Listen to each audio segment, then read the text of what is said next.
मैं डॉक्टर नविता श्रीवास्तव, सह आचार्य गृह विज्ञान, राजकीय कन्या महाविद्यालय सरवाड़। बच्चों, कल हमने भाषा विकास के बारे में सब पढ़ा था। आज हम शुरू करते हैं खेल के बारे में कि खेल किसे कहते हैं।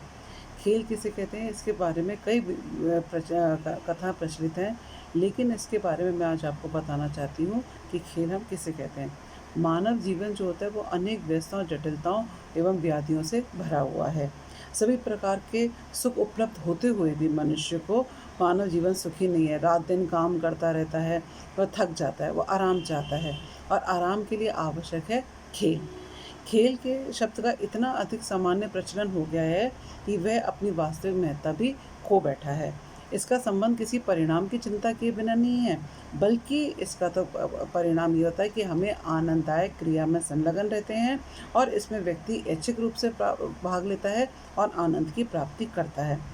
कार्य और खेल में बहुत फ़र्क होता है। कार्य क्या होता है, वो लक्षित होता है, उसका कोई लक्ष्य होता है, जबकि खेल का कोई लक्ष्य नहीं होता है, ना कोई उद्देश्य होता है, जबकि कार्य का उद्देश्य होता है। जैसे बच्चा अपना कक्षा के कार्य करता है तो वो उसके लिए कार्य होता है, लेकिन अगर वो ड्राइंग करता है वैसे ही अपनी रुचि के अनुसार तो वह उसके लिए खेल होता है।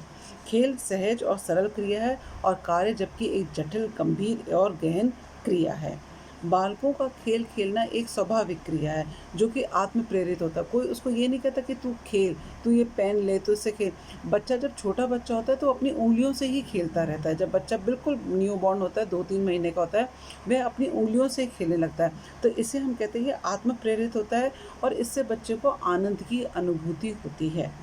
ये वह बालक के जीवन में खेल बालक के जीवन में प्रसन्नता, चंचलता, उत्साह, स्फूर्ति और स्वतंत्रता के भाव उत्पन्न करता है और बालक खेल के माध्यम से कई कार्य करना भी सीख जाता है।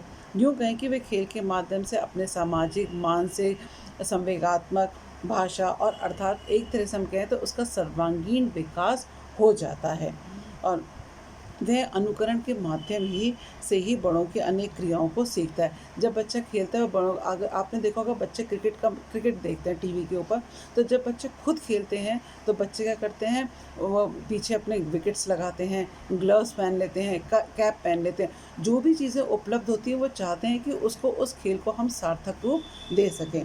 तो बच्चा अनुकरण के माध्यम से ही बड़ों की अनेक क्रियाओं को सीखता है और यूँ कहें कि ये एक पीढ़ी से दूसरी पीढ़ी में सामाजिक वंशक्रम खेल के माध्यम से ही हस्तांतरित होता रहता है। बालकों के जीवन में खेल का अत्यधिक महत्व होता है। खेल का बालक के जीवन में बल्कि बड़ों के जीवन में भी अत्यधिक महत्व होता है। यद्यपि खेल को हम कहते हैं निरुद्देश्य, निरर्थक है, लेकिन यह बात सही नहीं है। क्यों? क्योंकि खेल हमें आनंददायक होता है। खेल का उद्देश्य खेल ही होता है और खेल हमें एक तरह से हमारी थकान मिटाने का एक ज़रिया होता है जो कि हमें स्फूर्ति प्रदान करता है। अगर किसी का व्यवसाय खेल है तो वह उसके लिए खेल नहीं होगा, बल्कि वह उसके लिए कार्य होगा। और अगर हम अपनी इच्छा से खेल खेलते हैं तो वह हमारे लिए खेल होता है। इसी तरह से हम कहते हैं जैसे मुझे बागवानी का शौक़ है, मुझे फ़ोटोग्राफ़ी का शौक़ है। अगर मैं शौकिया तौर पे वो करती हूँ तो वो मेरे लिए खेल है, लेकिन अगर मैं पेशे से फ़ोटोग्राफ़र हूँ, पेशे से मान ली हूँ बागवानी करती हूँ, तो वह मेरे लिए खेल नहीं होगा। तो ये जो चीज़ होती है, खेल जो होता है, ये सिर्फ़ हम अपने एन्जॉयमेंट के लिए करते हैं, जिससे कि हमें अपना एन्जॉयमेंट मिले। हम देखते हैं कि पशु पक्षी, जानवर, ये सब भी खेल से आनंददायक अनुभूति महसूस करते हैं और वे अपने इच्छानुसार खेलते हैं और उसमें भी उनको आनंददायक लगता है। बालक पर कोई बाध्यता नहीं होती है खेल की। वह खेल में आवश्यकता से अधिक अपनी ऊर्जा करता है, यूज़ करता है, मेहनत करता है और थकान भी महसूस नहीं होती, क्योंकि खेल में उसके ऊपर किसी का कोई दबाव नहीं होता है, बल्कि वो अपनी इच्छा से खेल रहा होता है। खेल के लिए स्वतंत्रता भी आवश्यक है। अगर जहाँ हमने बंधन बांध दिया तो वो कार्य हो जाएगा।